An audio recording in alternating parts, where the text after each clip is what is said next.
Hey guys, so now that you know what Meralgia Paresthetica is, we're going to talk to you about how we treat it in our office.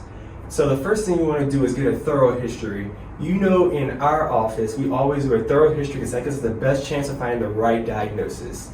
So we want to know about the patient's activities and when they feel the pain. We know about Paresthetica, patients usually have pain in the anterior part of their thigh.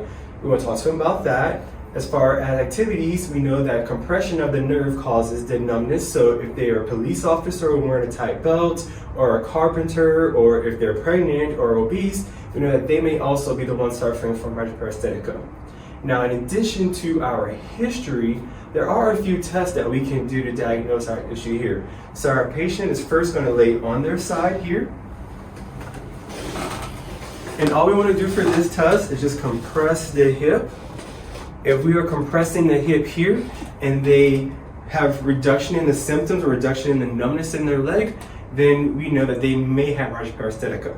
Our next test, the patient is going to be face down because we know that lumbar extension should increase the sensation in the leg. So we're going to do some lumbar extension test here. And if we do any of these tests here, and our patients say that they have increased discomfort or increased numbness, tingling in this leg, they may have Meralgia Paresthetica. Lastly, since we know that this is a sensory dysfunction, we can do some sensory tests. So we're going to have our patient sit up here, and we use our trusty pinwheel, and we will run it down their leg and compare the sensation side to side.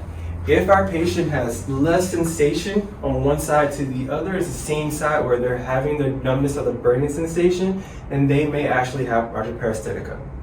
So now that you've seen how we diagnose it in our office, I want you to stay tuned. Our next video, we're going to show you how we treat in our office.